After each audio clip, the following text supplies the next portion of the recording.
இன்னைக்கு நம்ம 2024ல ரிலீஸ் ஆன மான்ஸ்டர் அப்படின்ற மூவியை தான் பார்க்க போறோம். யோசிச்சு பாருங்க, ஒரு டைலாக் இல்லாம படம் எடுக்கிறது எவ்வளவு கஷ்டமான விஷயம். பாக்குற மக்களுக்கு படமும் புரியணும். யோசிச்சு பாருங்க, படத்துல ஒரு டைலாக் இருக்கக்கூடாது, ஆனா படமும் கொஞ்சம் ஆவரேஜ் டியூரேஷன்ல இருக்கணும். கிட்டத்தட்ட ஒரு 1.5 மணி நேரம் படத்தை நீங்க எடுக்கணும். ஒரு டைலாக் அதுல இருக்கக்கூடாது, ஆனா பாக்குற ஆடியன்ஸ் ஒரு செகண்ட் கூட உங்க படத்தை கண்ணை சிமிட்டாம அவங்கள சீட் எட்ஜில் உட்கார வச்சு உங்க படத்தை பார்க்க வைக்கணும்ன்றது எவ்வளவு கஷ்டமான விஷயம். ஆனா சத்தியமா சொல்றேங்க, நீங்க இன்னைக்கு பார்க்க போற படத்துல அவ்வளோ ஒரு சுவாரஸ்யம் இருக்கும். ஒரு செகண்ட் கூட நீங்க கண்ணை சிமிட்ட மாட்டீங்க. படத்துல அவ்வளோ இன்வால்வ்டா இருப்பீங்க.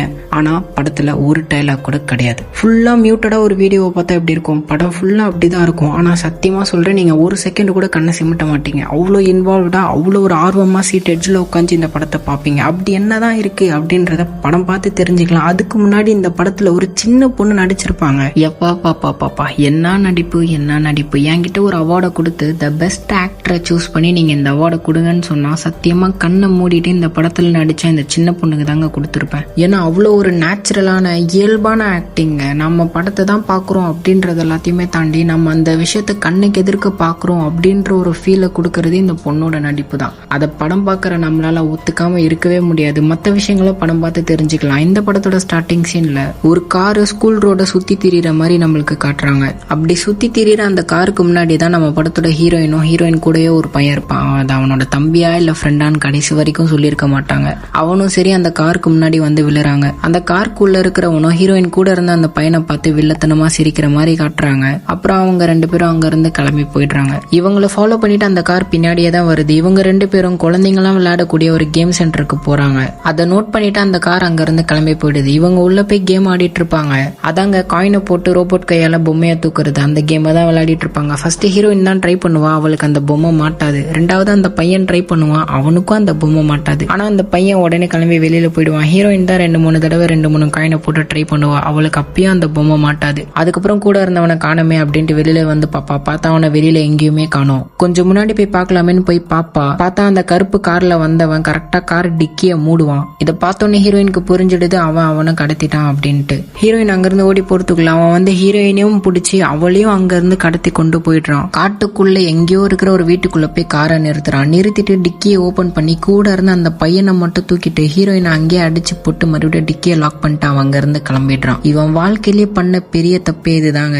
ஏன்னா இதுக்கு மேலதான் கதையை சூடு பிடிக்க போகுது. அவன் டிக்கில இருந்து தூக்கிட்டு போன அந்த பையனை மேல எங்கேயோ கொண்டு போய் ஒரு ரூம்ல அடைப்பான். அந்த பையன் கொஞ்சம் முரண்டு பிடிப்பான், ஆனாலும் எப்படியோ ரூம்ல அடைச்சு வச்சிடறான். அப்படியே ஈவினிங்ல இருந்து நைட் ஆயிடுதுங்க. ஹீரோயின் எவ்வளவு நேரம் அதை தட்டிட்டு இருந்தான்னு தெரியல. ஒரு கட்டத்துல அந்த டிக்கி ஓபன் ஆயிடுதுங்க. அவளும் தத்தி தவளி வெளியில வந்து விழுறா. வெளியில வந்த உடனே தரையில அவளோட முகத்தை வச்சு தேய்ன்னு தேய்க்கிறா. எதுக்கு இப்படி பண்றான்னு பார்த்தா முகத்தை தேய்க்கல, அவ முகத்துல ஒட்டி இருந்த டேப்பை தான் தரையில வச்சு தேய்ச்சிட்டு இருக்கா. இவ தேய்க்க தரையில பட்டு அந்த டேப்பு கொஞ்சம் கிழிஞ்சிடுதுங்க. அந்த ஓட்டு வழியா இவளால இப்ப பார்க்க முடியுதுங்க. அது வழியா இவ இப்போ எங்க இருக்கா என்ன ஏதுன்றத பாக்குறா. அதுக்கப்புறம் அங்க அடிச்சு வச்சிருந்த ஒரு ஆணில போயிட்டு இவ கையில ஒட்டி வச்சிருந்த டேப்பை பிரிக்க ட்ரை பண்றா. அந்த டேப்பை ரொம்ப இறுக்கமா டைட் பண்ணி வச்சிருக்கான் போல. அந்த டேப்பை பிரிக்க அவளோட கையுமே கொஞ்சம் கட் ஆகுது. அவ வலி தாங்க முடியாம கத்துறா. ஆனா எப்படியோ ஒரு வழியில அந்த டேப்பையும் பிரிச்சிடறாங்க. பிரிச்சுட்டு இவ இப்போ கார் ஷெட்ல இருப்பா. அந்த கார் ஷெட் டோர்ல லைட்டா சின்னதா ஒரு கேப் இருக்கும். செயின் வச்சுதான் கட்டி வச்சிருப்பாங்க. நடுவுல சின்னதா ஒரு கேப் இருக்கும். அந்த கேப் வழியா பூந்து அந்த கார் ஷெட் விட்டுமே வெளியில வந்துடுறா. இவ இப்ப நினைச்சிருந்தா இங்க இருந்து தப்பிச்சு வெளியில போய் அங்க இருக்கிறவங்க கிட்ட நடந்தது எல்லாத்தையுமே சொல்லி ஹெல்ப்புக்கு ஆளை கூட்டிட்டு வந்திருக்கலாம். ஆனா இப்போ உள்ள மாட்டிட்டு இருக்க ஃப்ரெண்டுக்கு என்ன நிலைமைன்னு தெரியலையே. போனா அவனையும் காப்பாத்தி கூட்டிட்டு தான் போனோம் அப்படின்ட்டு முடிவு எடுத்துட்டு தப்பிச்சு வந்த வீட்டுக்குள்ளே மறுபடியும் போறாங்க. வீட்டோட ஜன்னல் கதவை உடைச்சு எப்படியோ எகிரி குதிச்சு உள்ள வந்துடுறாங்க. அவன் மேல போனவன் என்ன ஆனான்னு பார்த்தா இப்பதாங்க அந்த ரூமை விட்டே வெளியில வரான். இவன் என்ன சின்ன பசங்களை கடத்தி இவ தப்பான வேலைக்கு யூஸ் பண்ணிக்கிறானோன்னு பார்த்தா அப்படிலாம் ஒன்னும் இல்லைங்க. சைக்கோ பார்த்தான்னு பார்த்தா சைக்கோ பார்த்தும் கிடையாதுங்க. இவன் சின்ன பசங்களை கடத்தி அவங்களோட உள்ளுறுப்பை வெட்டி விற்கிற ஆளு. இந்த டாக்டர் படத்துல கூட வரும் பாத்தீங்களா, ஹியூமன் டிராபிகிங், அந்த மாதிரி பண்ற ஒரு ஆளு தான் இவன். இப்பயும் அதுக்காக தான் ரூம்குள்ள போய் வளைச்சு அந்த பையனை போட்டோஸ் எல்லாம் எடுத்து வச்சிருப்பான். ஹீரோயினும் ஜன்னல் உடைச்சிட்டு உள்ள வந்திருப்பா இல்ல, கிச்சன் வழியா தான் வந்திருப்பா. கிச்சன்ல ஏற்கனவே ஒரு வெந்நீர் அடுப்புல வைக்கப்பட்டிருக்கும். அதை பார்த்துட்டு அப்படியே நடந்து வரா. பொறுமையா சத்தமே போடாம ஹால் பக்கம் வர. ஹால்ல பார்த்தா சோஃபால உட்காந்து அவன் டிவி பார்த்துட்டு இருப்பான். கடத்தினவன் உட்காந்து டிவி பார்த்துட்டு இருப்பான். இவனும் அதை பாப்பா. கொஞ்ச நேரத்திலேயே கடத்தினவனுக்கு ஒரு போன் கால் வரும். அவனும் அட்டன் பண்ணுவான், ஆனா எதுவுமே பேச மாட்டான். அந்த சைட்ல இருக்கிறவங்க தான் பேசுவாங்க, ஆனா என்ன பேசுவாங்கன்றத நமக்கு காட்ட மாட்டாங்க. சுத்தமா டைலாகே இருக்காது. போனை கட் பண்ண உடனே வாட்ச்ல டைமர் ஆன் பண்றான். 59 நிமிஷத்துக்கு டைமர் ஆன் பண்ணி வச்சுட்டு கிச்சன் பக்கம் நடந்து வரான். இவ அந்த வழியில தான் படிக்கட் கிட்ட மறைஞ்சு உட்காந்து உட்காந்து அவனை பார்த்துட்டு இருப்பா. இவன் உடனே எந்திரிச்சு இந்த பக்கம் நடந்து வரதை பார்த்துட்டு குடுகுடுன்னு கிச்சன் பக்கம் ஓடுறா. கிச்சன் பக்கம் போய் ஒரு கபோர்ட்ல ஒளிஞ்சிக்கிறா. கடத்தினவனும் வரான், அவனோட வேலையை பார்க்கறான். ஹீரோயின் ஒளிஞ்சிட்டு இருக்க அந்த கபோர்ட்ல நிறைய கரப்பாம்பூச்சி இருக்கு போல. ஆனா அதெல்லாம் தாங்கிட்டு ஒரு சத்தமும் போடாம அமைதியா உள்ள உட்காந்துட்டு இருக்கா. கடத்தினவன் அந்த கிச்சனை விட்டு போனதுக்கு அப்புறம் தான் அந்த கபோர்டை விட்டு உடனே வெளியில வந்து கரப்பாம்பூச்சி எல்லாம் மேல இருந்து தட்டி விட்டுறா. ஒரே ஒரு கரப்பாம்பூச்சியை காலால மிதிச்சிருவா. அதே சமயமா பார்த்து கடத்தினவன் மறுபடியும் கிச்சன் பக்கம் வர சத்தம் கேட்கும். உடனே கதவுக்கு பின்னாடி போய் ஒளிஞ்சுப்பா.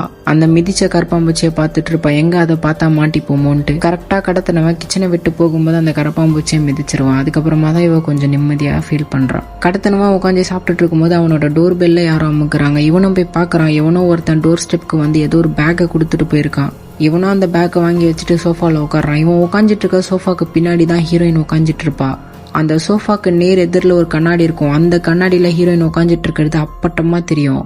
அடுத்த செகண்டே பார்த்தா கடத்தினவன் யதார்த்தமா அந்த கண்ணாடியை பார்ப்பான். ஆனா சோஃபாக்கு பின்னாடி ஹீரோயின் இருக்க மாட்டா. உஷாரா சோஃபாவோட மறுபக்கத்துல போய் ஒளிஞ்சுப்பா. தெரியாத மாதிரி எவ்வளவு உஷாரா இருக்கான்னு பாருங்க. அப்புறம் அந்த கடத்தினவனும் மேல அந்த குட்டி பையன் விடாம சத்தம் போட்டுட்டே இருப்பான். அதனால மேல போய் அந்த பையன் பக்கத்துல உட்காந்து ஒரு கத்தியை எடுத்து தான் கையை தானே ஃபர்ஸ்ட் அறுத்துக்கிறான். அதுக்கப்புறம் அந்த கத்தியை காமிச்சு அந்த குட்டி பையனை மிரட்டி அவனை கம்முன்னு இருக்க சொல்றான். அவனும் கம்முன்னு இருந்துடுறான் பயத்துல. அப்புறம் கீழே வந்து கிச்சன்ல என்னமோ பண்ணிட்டு இருப்பான். அந்த கேப்பை யூஸ் பண்ணி ஹீரோயின் படிக்கட்டு வழியா மேல வர பாப்பா. அப்படி படிக்கட்டு வழியா மேல ஏறி வரும்போது ஒரே ஒரு படிக்கட்டுல கால் வைக்கும் போது பழைய ஒரு உட்டன் டோரை திறந்தா ஒரு மாதிரி சவுண்ட் வரும் இல்லையா, கரெக்டுன்ட்டு அந்த மாதிரி ஒரு சவுண்ட் வரும். அதையும் தாண்டி எப்படியோ சேஃபா மேல வந்துடுறா. ஒரு ரூமா போய் செக் பண்ணிட்டு இருப்பா. திடீர்னு பார்த்தா அந்த கடத்தினவன் மேல ஏறி வர மாதிரி அவளுக்கு சவுண்ட் கேட்கும். அந்த கரெக்டான ஒரு படிக்கட்டுல சவுண்ட் கேட்டுச்சு இல்லையா, அதை வச்சு நோட் பண்ணிடுறா. அவன் வரதை தெரிஞ்சுக்கிட்டு ஒரு ரூம் குள்ள போய் ஒளிஞ்சிக்கிறான். ஹீரோயின் இப்போ ஒளிஞ்சிட்டு இருக்க ரூம்ல லைட்டை போட்டு அங்கே எங்கேயும் சுத்தி முத்தி பார்த்துட்டு இருப்பா. அப்போ பெட்டு கீழே ஏதோ ஒன்று இருக்கிற மாதிரி தெரியும். அதை இழுத்து என்னன்னு பார்த்தா இவ வயசுல இருக்கிற ஏதோ ஒரு ஸ்கூல் பையன் ஏற்கனவே செத்து இங்க பொணமா கிடக்குறான். அந்த பொணத்தை இந்த பெட்டு கீழே தான் பதுக்கி வச்சிருக்கானா பாத்துக்கோங்களேன். பார்த்து அவ மிரண்டு போயிடுறா. அதே சமயம் கடத்தினவனு மேல வந்திருப்பான் இல்லையா, அவன் அந்த சின்ன பையனுக்கு ஏதோ ஒரு டோனட் செஞ்சு எடுத்துட்டு வந்திருக்கான் போல சாப்பிட்றதுக்காக. அந்த டோனட்டை அந்த சின்ன பையன்கிட்ட சாப்பிட கொடுத்துட்டு அங்கிருந்து கிளம்பி கீழே இறங்கி போகும்போது தான் அங்க ஒரு டோர் ஓப்பன்ல இருக்கிறது இவன் நோட் பண்றான். ஹீரோயின் தான் திறந்துட்டு மூடாம அங்க இருந்து கிளம்பி போயிருப்பா. அதை பார்த்துட்டு இவனும் உடனே உள்ள போய் உள்ளே அரைச்சிருக்காங்களான்னு சுத்தியும் முத்தியும் செக் பண்ணிட்டு இருக்கான். அதே சமயம் ஹீரோயின் இருக்க ரூமை பார்த்தா அவ லைட்டை போட்டு வச்சிருக்கிறது அப்பட்டமா வெளியில தெரியுது. சப்போஸ் அந்த வில்லன் இதை பார்த்தா என்ன ஆகுன்றதை யோசிச்சு பாருங்க.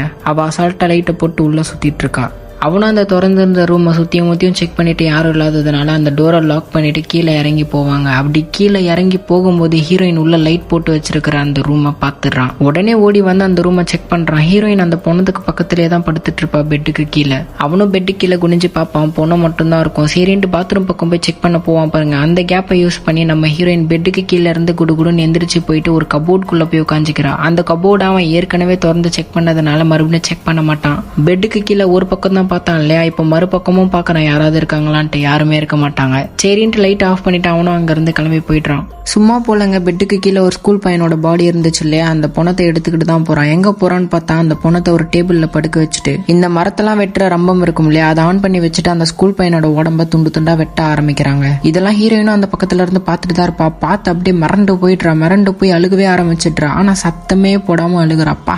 இவ்வளோ என்ன நடிப்புங்க இந்த சீன்லலாம். அவ்வளோ ஒரு நேச்சுரலா இருக்கும் அவன் அழுகுறதெல்லாம். அப்புறம் அவனும் அந்த ஸ்கூல் பையனோட பாடியை வெட்டி அவனும் ஒருத்தன் பேக் ஒன்று கொடுத்துட்டு போனாலே அந்த பேக்லேயே எல்லாத்தையுமே போட்டு மறுபடியும் அவங்ககிட்ட டெலிவரி பண்ணிடுறான். டெலிவரி பண்ணிட்டு வந்து சோஃபாவில் உட்காருவான். அப்படி உட்காரும் போது ஒரு சாவியை டேபிள்ல எடுத்து வைப்பான். ஹீரோயின் அந்த சாவி தான் மேல அந்த சின்ன பையனை போட்டு வச்சிருக்கான்ல அந்த சாவின்னு நினைச்சிட்டு இருப்பா. ஆனா உண்மையிலேயே அந்த சின்ன பையனை போட்டு வச்சிருக்கிற சாவியை ஒரு ஃபிளவர் பாட்குள்ளதான் போட்டு வச்சிருப்பான். அது ஹீரோயினுக்கு தெரியாது. இந்த சாவி தான் அந்த ரூமோட சாவின்னு நினைச்சிட்டு இருப்பா. அடுத்து நம்ம சோஃபால படுத்து கொஞ்ச நேரம் தூங்கலாமே அப்படியே கொஞ்ச நேரம் கன்சியூம் தூங்கிட்டு இருப்பாங்க. அந்த கேப்பை யூஸ் பண்ணி அவன் பக்கத்துல போய் சத்தமே போடாம டேபிள்ல இருக்கிற அந்த சாவியை எடுக்க பாப்பா. ஆல்மோஸ்ட் சத்தமே போடாம அந்த சாவியை எடுத்துருவாங்க. முழுசா எடுக்கிறதுக்குள்ள அந்த கடத்தினவன் டப்புன்னு முழிச்சு ஹீரோயினோட கையை பிடிச்சிருவான். அவ்வளவுதான், ஹீரோயின் மாட்டிக்கிட்டா. உடனே அவனோட கையை தட்டி விட்டு ஓடுறா. கிச்சன் பக்கம் ஓடுறா. அவனும் பின்னாடியே கேஷுவலா நடந்து வரான். அசால்ட்டா சின்ன பொண்ணு தானே அப்படின்ட்டு. ஹீரோயினும் கிச்சன் பக்கம் போனா இல்லையா, ஒரு கப்போர்டை திறந்து அங்க சமைக்க வச்சிருப்பாங்க இல்லையா கத்தி, அதை கையில எடுத்துக்கிறான். கடத்தினவனும் கையில ஒரு கத்தி எடுத்துக்கிட்டு ஹீரோயினை மிரட்டிக்கிட்டு அப்படியே கிட்ட வருவான். ஆனா ஹீரோயின் கையில வச்சிருக்கிற கத்தியை வச்சுக்கிட்டு சும்மா இல்லாம கண்ணா பின்னான்ட்டு வீசுறான் அந்த கத்தியை. அதனால அவனால கிட்ட வர முடியல. ஒரு கட்டத்துல அவனோட கையவே வெட்டி விட்டுருவா. அதுல அவன் இன்னும் காண்டாயிடுவான். ஹீரோயின் கிச்சனுக்கு வந்து கபோர்டை திறந்து கத்தி எடுக்கிறதுக்கு முன்னாடி ஆரம்பத்துல அடுப்புல ஒரு வெந்நீர் ஒண்ணு வச்சிருப்பான் இல்லையா அந்த கடத்தினவன். ஹீரோயின் கூட ஜன்னலை கிரி குதிச்சு வரும்போது அதை காட்டுவாங்களே, அந்த வெந்நீர் அங்க கிச்சன் மேல டேபிள்ல தான் இருக்கும். ஃபர்ஸ்ட் ஹீரோயின் அந்த வெந்நீர் இன்னும் சூடாதான் இருக்கு அப்படின்னு நினைச்சிட்டு பின்னாடி வந்து அந்த கடத்தினவன் மூஞ்சிலே ஊத்திருப்பா. ஆனா அது எப்பயோ ஆறி போயிருக்கும். அது ஹீரோயினுக்கு தெரியாது. அதுக்கப்புறமா தான் வந்து கபோர்டை திறந்து கத்தியை கையில எடுத்திருப்பா. இப்போ அந்த தண்ணி கீழே தரையில கொட்டி இருக்கும் இல்லையா, அதை ஹீரோயின் நோட் பண்றா. வேணும்ட்டே அந்த பக்கமா ஓடி வர. கடத்தினவனும் ஓடி வரும்போது கரெக்டா அவனோட ஷூ அந்த தண்ணியில பட்டு ஸ்லிப் ஆகி அப்படியே பின் பக்கமா விழுந்துறாங்க. கரெக்டா அவனோட பின் மண்டை அந்த கபோர்ட்ல இடிச்சு கொஞ்ச நேரத்துக்கு அவன் மயங்கியே போறான். உடனே எந்திரிச்சு ஹீரோயினை மறுபடியும் அட்டாக் பண்ண வருவான். ஆனா ஹீரோயின் தான் கையில கத்தி வச்சிருக்கா இல்லையா, பதட்டத்துல அந்த கத்தியை கடத்தினவனோட நெஞ்சுக்கிட்டே இறக்கிடுறாங்க. அவ்வளவுதான், குத்துன அடுத்த நிமிஷமே அவன் இறந்து போயிடுறான். அவன் நினைச்சு கூட பார்த்திருக்க மாட்டால ஒரு சின்ன பொண்ணு கையால தான் நம்ம சாக போறோம் அப்படின்ட்டு. அவ்வளவுதான், அவன் இறந்து போயிடுறான். அப்புறம் ஹீரோயினும் அவ கை ஃபுல்லா ரத்தமா இருக்கும், அதெல்லாம் போயிட்டு கழுவிட்டு வருவா. வெளியில இருக்கிறவங்க கிட்ட கான்டாக்ட் பண்ண ஏதாச்சும் கிடைக்குமான்னு பாத்துட்டு இருப்பா. அந்த கடத்தினவனோட போனை எடுத்து பாப்பா. ஆனா அவளுக்கு தான் பாஸ்வேர்டு தெரியாது இல்லையா, அதனால ஒண்ணும் பண்ண முடியாது. அப்புறம் டேபிள்ல அந்த சாவியை எடுக்கும் போது தானே ஹீரோயின் மாட்டிருப்பா. அந்த சாவியை எடுத்துட்டு போயிட்டு மேல அந்த ரூமை ஓபன் பண்ண ட்ரை பண்ணுவான். ஆனா அந்த சாவி தான் அந்த ரூமோட சாவி கிடையாது. எந்த சாவியும் செட் ஆகாது. கீழே வந்து மறுபடியும் அந்த வீட்டையே சுத்தி முத்தியும் பாத்துட்டு இருப்பா. ஒரு கபோர்டை ஓபன் பண்ணுவா பாருங்க. அந்த கபோர்ட்ல அவளுக்கு ஒரு லேண்ட்லைன் போனும் கூடவே ஒரு பாக்ஸும் கிடைக்குது. அந்த பாக்ஸ் ஓபன் பண்ணா இதுக்கு முன்னாடி அவன் கடத்தின ஸ்கூல் பசங்களை எல்லாரையுமே ஒரு போட்டோவா எடுத்து வைப்பான் போல. ஏகப்பட்ட போட்டோஸ் இருக்கும், அதெல்லாம் ஹீரோயின் பாத்துட்டு இருப்பா. அப்புறம் மறுபடியும் கடத்தினவங்க கிட்டே போயிட்டு வேற ஏதாச்சும் இருக்கான்னு செக் பண்ணுவா. வேற எதுவுமே இருக்காது. ஆனா அவனோட வாட்ச்ல டைமர் செட் பண்ணிருப்பான் இல்லையா, 1 மணி நேரத்துக்கு. அந்த டைமர்ல மிச்சம் 10 நிமிஷம் மட்டும் ஓடிட்டு இருக்கும். அதை ஹீரோயினும் பாக்குறா. சரி அவ்வளவுதான், வில்லனே செத்துட்டான், படம் முடிஞ்சிருச்சான்னு பார்த்தா இல்ல. அவன் வாட்ச்ல டைமர் செட் பண்ணிருந்தா இல்லையா, கரெக்டா அந்த வாட்ச்ல டைமர் முடிய போற சமயமா பார்த்து வீட்டுக்கு வெளியில ஏதோ ஒரு கார் வந்து நிக்குது. அந்த கார்ல இருந்து ஒரு லேடி வந்து இறங்குற. அந்த லேடிய ஹீரோயின் ஆக்சுவலா அந்த கடத்தினவனோட போனை பார்க்கும்போது லாக் ஸ்கிரீன் வால்பேப்பர்ல பார்த்திருப்பா. அந்த லேடியும் உள்ள வரா. உள்ள எல்லாமே அலங்கோலமா கிடக்கும். அதை நோட் பண்ணிட்டு இருப்பான். அந்த குட்டி பையன் விடாம மேல இருந்து சத்தம் போட்டுட்டே இருப்பான். அதனால இந்த லேடி மேல போய் செக் பண்ணுவா. அந்த குட்டி பையன் இந்த லேடியை பார்த்ததும் இன்னும் பயந்து போவான். கையில எல்லாத்தையும் எடுத்துக்கிட்டு அந்த லேடியோட கையவே கிழிச்சு விட்டுருவான். இதுல காண்டாக்கி அந்த லேடி அந்த குட்டி பையனை கொலை பண்ண போவான். ஆனா என்ன நினைச்சான்னு தெரியல, பொழைச்சு போன்னு விட்டுறா. அப்புறம் மேலேயே எல்லாம் அலங்கோலமா கிடக்கும். ஹீரோயின் தான் அந்த வில்லன் துரத்தும் போது மேல வந்து இப்படி எல்லாம் பண்ணிருப்பா. அது எல்லாத்தையுமே இப்போ அந்த லேடி தான் அரேஞ்ச் பண்ணி வச்சிட்டு இருப்பா. அந்த கேப்பை யூஸ் பண்ணி கீழே நம்ம ஹீரோயின் கையில ஒரு லேண்ட்லைன் போன் கிடைச்சது இல்லையா, ஆனா அதை பிளக் பண்ணணும். அதுக்குன்னு தனியா ஒரு பிளக்கர் இருக்கும். அதை பிளக் பண்ணா மட்டும்தான் வெளியில யாருக்கா இருந்தாலும் கால் பண்ண முடியும். அந்த பிளக்கை தேடி அலைஞ்சிட்டு இருப்பா. அப்புறம் அந்த கடத்தினவனோட பணத்தை நம்ம ஹீரோயின் கஷ்டப்பட்டு இழுத்துட்டு போறா. எங்க இழுத்துட்டு போறான்னு பார்த்தா வீட்டுக்கு வெளியில, சுத்தி காடு தானே, வீட்டுக்கு வெளியில ஒரு இடத்துல கொண்டு வந்து அந்த பணத்தை போடுறா. போட்டுட்டு அந்த பணத்துக்கு மேல எல்லாத்தையும் போட்டுட்டு தெரியாத மாதிரி மறைச்சு வச்சுட்டு வந்துடுறா. அந்த லேடியும் கீழே வந்து அந்த கடத்தினவன் போனுக்கு கால் பண்ணுவா. வெளியில வந்துதான் கால் பண்ணுவா. கரெக்டா அந்த கடத்தினவனோட போன் ரிங் ஆகிற சத்தம் அவளுக்கு கேட்கும். வெளியில பார்த்தா அந்த கடத்தினவனோட பணத்தை யாரோ இங்க போட்டு வச்சிருப்பாங்க. மேல எல்லாத்தையும் போட்டு வச்சிருப்பாங்க. அதை பார்த்து இன்னும் டென்ஷன் ஆகிடுறா. வீட்டுக்குள்ள போய் அவ வீட்டுல செவுத்துல கோடாலி ஒண்ணு மாட்டி வச்சிருப்பாங்க. அந்த கோடாலிய கையில எடுக்கிறா. முகத்துல அவ்வளவு ஒரு ஆக்ரோஷம் தெரியுது. ஹீரோயின் அந்த லேண்ட்லைன் பிளக்க கண்டுபிடிச்சு அதையும் பிளக் பண்ணிடுறாங்க. அந்த லேண்ட்லைன் போனை எடுத்துட்டு ஒரு கபோர்ட்ல போய் ஒளிஞ்சுக்கிட்டு அந்த லேண்ட்லைனுக்கு பின்னாடி ஹெல்ப்லைன் நம்பர்ஸ் எல்லாம் எழுதி இருக்கும் போல வரிசையா. அதுல போலீஸ் நம்பர் எதுன்னு பார்த்து போலீஸ்க்கு கால் பண்றா. அதே சமயம் அந்த லேடி வர மாதிரி தெரியும். அதனால உடனே அந்த டெஸ்க்ல இருந்து தப்பிச்சு கிச்சன்ல இருக்கிற டெஸ்க்குள்ள போய் ஒளிஞ்சுப்பா. கையில கத்தி வச்சுக்கிட்டு தான் உட்காந்துட்டு இருப்பா. அந்த லேடி லேண்ட்லைன் இந்த டெஸ்க்ல இருக்கிறத கண்டுபிடிச்சிடுறாங்க. வெளியில இருந்து தான் அந்த வயர் கனெக்ஷன் போகும், அதை வச்சு கண்டுபிடிச்சிடுறா. அந்த லேண்ட்லைன் போனையும் உடச்சு போடுறா. அப்புறம் ஹீரோயின் அங்கிருந்து தப்பிச்சு மேல வந்து ஒரு ரூம்குள்ள பெட்டுக்கு கீழே தான் ஒளிஞ்சிட்டு இருப்பா. அந்த லேடியும் வரா, சுத்தி முத்தியும் செக் பண்றா. சரி வழக்கம் போல பார்க்காம போயிடுவான்னு நினைச்சா டப்புன்னு பெட்டுக்கு கீழே பாத்துறாங்க. அவ்வளவுதான், ஹீரோயின் மாட்டிக்கிறா. ஹீரோயின் அங்கிருந்து தப்பிச்சு அதே ரூம்ல இருக்க பாத்ரூம்குள்ள போய் ஒளிஞ்சிக்கிறா. உள்ள போய் லாக் பண்ணிக்கிறா. ஆனா அவகிட்ட தான் கோடாலி இருக்கே. கோடாலி வச்சு அந்த கதவையே உடச்சு தள்ளுறா. ஹீரோயின் அப்படியே மரண பயத்துல இருப்பா உள்ள. அவ்வளவுதான், ஹீரோயினோட கதை முடிய போகுதுன்னு பார்த்தா இல்லங்க, கீழே யாரோ காலிங் பெல் அடிக்கிறாங்க. ஹீரோயின் தான் அந்த கபோர்டுக்குள்ள உட்காந்து போலீஸ்க்கு கால் பண்ணிருப்பா இல்லையா. ஒரு போலீஸ்காரர் வந்திருப்பாரு. அந்த போலீஸ்காரர் தான் வீட்டுக்குள்ள வந்து எல்லாத்தையுமே சுத்தி முத்தியும் பாப்பாரு. எல்லாமே அலங்கோலமா கிடக்கும். ஏதோ தப்பா இருக்கிறத ஃபீல் பண்றாரு. மேலே ஏறி வரும்போது கரெக்டா அந்த லேடி பின்பக்கமா வந்து கையில வச்சிருக்கிற கோடாலியை வச்சு அந்த போலீஸ்காரரே வெட்டி சம்பவ இடத்துல கொன்னுடுறாங்க. அவ்வளவுதான், போலீஸ்காரரோட கதை காலி. ஹீரோயினை அந்த ரூம்லயே வச்சு லாக் பண்ணிட்டு தான் கீழே வந்து போலீஸ்க்கு கதவை திறந்து விட்டுருப்பா. ஆனா ஹீரோயின் அப்பயும் சும்மா இல்லாம அந்த ரூம்ல இருக்கிற ஜன்னலை திறந்து வெளியில வந்து அங்கிருந்து எகிரி குதிச்சு வீட்டுக்கு வெளியில வந்து மறுபடியும் வீட்டுக்கு வெளியில இருந்து எகிரி குதிச்சு வீட்டுக்குள்ள வரா. ஆனா இப்போ அந்த லேடி கையில ஒரு கண்ணே வச்சிருக்கா. அந்த போலீஸ்காரர் இருந்தார் இல்லையா, அந்த போலீஸ்காரர் கிட்ட இருந்தா எடுத்திருப்பா. அந்த கண்ணை வச்சு ஹீரோயினை கண்டமேனிக்கு சுடுறா. ஹீரோயினும் அங்க இங்கன்னு தப்பிச்சு ஓடிட்டு இருப்பா. அந்த கன்ல மொத்தமாவே 6 புல்லட் தான் போல. 6 புல்லட்டுமே காலி ஆயிடுது. அதனால அந்த கண்ணை தூக்கி போட்டு மறுபடியும் அந்த கோடாலியை எடுத்துட்டு தான் வருவா அந்த லேடி. அந்த கேப்ல ஹீரோயின் ஓடி மேல போயிருப்பான். அந்த லேடியும் கோடாலியை கையில எடுத்துக்கிட்டு பொறுமையா மேல ஏறி வருவாங்க. டாவ மேல ஏறி வர சமயமா பார்த்து அந்த லேடியே எக்ஸ்பெக்ட் பண்ணாத நேரமா பார்த்து நம்ம ஹீரோயின் சாவியெல்லாம் போட்டு வைக்கிற ஒரு பாட் சொன்னா இல்லையா, அந்த பாட்டையே எடுத்துட்டு வந்து அந்த லேடியோட தலையிலேயே போட்டு அந்த லேடியை மயக்கம் போட வச்சிடுறாங்க. அப்புறம் அந்த பாட்டுல இருந்து வெளியில வந்து அந்த சாவி விழும். அந்த சாவியை எடுத்துட்டு அந்த ரூமை திறந்து அந்த குட்டி பையனையும் காப்பாத்திடுறாங்க. அப்படி காப்பாத்தி வெளியில கூட்டிட்டு வரும்போது பார்த்தா அந்த லேடி அந்த இடத்துல இருக்க மாட்டா. சரின்ட்டு இவங்க பொறுமையா தப்பிச்சு போயிடலான்ட்டு மெயின் டோர் வரைக்கும் வந்துருவாங்க. திடீர்னு அந்த லேடி வந்து 2 பேரையுமே அட்டாக் பண்ண ஆரம்பிக்கிறா. ஆனாலும் அங்கேருந்து தப்பிச்சு வீட்டுக்கு வெளியில் வந்துடுவாங்க. சரி வீட்டுக்கு வெளியில் வந்துட்டாங்க, ஓடி வெளியில் போயிடுவாங்கன்னு பார்த்தா இல்லைங்க, ஹீரோயின் கார் ஷெட்டுக்குள்ளே போகிறான். ஹீரோயின் காலில் இப்போ லேடி கூட சண்டை போடும்போது ஒரு பாட்டிலோட ஒன்று காலில் குத்தி இருக்கும். அதனால அந்த கடத்தினவனோட காருக்குள்ளே தான் 2 பேரோட ஸ்கூல் ஷூவுமே இருக்கும். ஹீரோயின் அந்த காரோட கண்ணாடியை உடைச்சி உள்ளேருந்து ஷூவை எடுத்து அந்த குட்டி பையனுக்கும் கொடுக்குறா, இவளும் போட்டுக்கிறா. அங்கேருந்து வெளியில் போகிற சமயமாக பார்த்தா அந்த லேடியும் இந்த இடத்துக்கு வந்துடுறா. அந்த கார் ஷெட்டை சங்கிலி போட்டு தான் கட்டி வச்சிருப்பாங்க. அந்த சங்கிலியவே உடைச்சு அந்த கார் ஷெட்டுக்குள்ளே வரா. அங்கே இருக்கிற காருக்குள்ளே பார்க்குறா, அவங்க 2 பேரும் உள்ளே இருக்க மாட்டாங்க. ஆனா பக்கத்திலேயே தான் ஒரு துணிக்குள்ள ஒளிஞ்சிட்டு இருப்பாங்க. சின்னதா ஒரு கேப் கிடைச்சது, அந்த துணிக்குள்ளேயே ஒரு சின்ன சைக்கிள் ஒன்று இருக்கும், சின்ன பசங்கலாம் ஓட்டுற மாதிரி. அந்த சைக்கிளை எடுத்துட்டு அந்த ஷெட்டை விட்டு வெளியில வந்துருவாங்க. ஆனா ஹீரோயினால அந்த சைக்கிளை ரொம்ப ஃபாஸ்டா மிதிக்க முடியாது. அதனால அந்த சைக்கிளை அங்கேயே போட்டுட்டு அங்க இருக்கிற போலீஸ் காருக்குள்ள ஏறிப்பாங்க. காருக்குள்ள ஏறிட்டு வாக்கி டாக்கி ஆன் பண்ணி ஹீரோயின் என்னமோ புலம்பிட்டு இருப்பா. ஆனா எதுவும் டைலாக் கிடையாதுங்க, என்ன பேசுறாங்கன்றதை நம்மளுக்கு காட்டவே மாட்டாங்க. அதாவது டைலாகே கிடையாது, கத்திட்டு இருப்பா. ஆனா அந்த லேடி அப்பயும் விடாம அந்த காருக்கு மேல எல்லாம் ஏறி அந்த 2 பசங்களையும் கொலை பண்ண பாப்பா. ஆனா ஹீரோயின் அப்பயும் சும்மா இல்லாம அந்த காரோட ஹேண்ட் பிரேக்கை எடுத்து விட்டுறா. அந்த இடமே கொஞ்சம் சர்வில் தான் இருக்கும். ஹேண்ட் பிரேக்கை எடுத்து விட்டு உடனே கார் மெதுவாக பின்னாடி போக ஆரம்பிக்குது. கரெக்டாக அந்த லேடி உள்ளே வர சமயமாக பார்த்து கார் ஒரு இடத்துல போய் முட்டும். அந்த லேடி உள்ளே மாட்டிப்பா. அந்த கேப்பை யூஸ் பண்ணி இவங்க 2 பேரும் மறுபடியும் ஓடி வந்து அந்த சைக்கிளை எடுத்துட்டு ஃபாஸ்ட்டாக மிதிச்சுட்டு தப்பிச்சு போக பார்ப்பாங்க. ஃபாஸ்ட்டாக அந்த சைக்கிளை ஓட்டிட்டு அங்கேருந்து தப்பிச்சு போக பார்ப்பாங்க. ஆனால் அப்பயும் விடாமல் அந்த லேடி அவளோட காரை எடுத்துட்டு பின்னாடி துரத்திட்டே வருவா. ஒரு கட்டத்திலேயே இவங்க சைக்கிளே கீழே போட்டுட்டு ஓட ஆரம்பிப்பாங்க. ஆனால் அப்பயும் விடாமல் கார் எடுத்துட்டு பின்னாடி துரத்தி வந்துட்டே தான் இருப்பா. இவங்க இப்போ போகிற பாதை எப்படி இருக்கும்னா, ஒரு சைடு நதி ஓடும், அந்த சைடு பள்ளமா இருக்கும், இன்னொரு சைடு தான் ரோடு போட்டு வச்சிருப்பாங்க வண்டிலாம் போறதுக்காக. ஹீரோயினும் அந்த குட்டி பையனும் ஒரு கட்டத்துல அந்த நதி போற அந்த பள்ளமான பாதையில இறங்கி நதிக்கு நடுவுலயே நடக்க ஆரம்பிப்பாங்க. அந்த லேடி அப்பயும் விடாம கொன்னே தீர்வன்ற மாதிரி அந்த கார் அந்த பள்ளத்துல இறக்க பாப்பா பாருங்க. அப்படி இறக்குற முயற்சியில அந்த கார் அப்படியே கவுந்து போயிடுதுங்க, குப்புறக்கா கவுந்து போயிடுது. அந்த லேடியும் உள்ளேயே மாட்டிக்கிறா. அவ மயங்கி போயிட்டாளா இல்ல இறந்து போயிட்டாளான்னு தெரியல. அப்புறம் ஹீரோயினும் அந்த குட்டி பையனும் அங்க இருந்து கடந்து வந்துடுறாங்க. நதிக்கு நடுவுலயே நடந்து போயிட்டு இருப்பாங்க.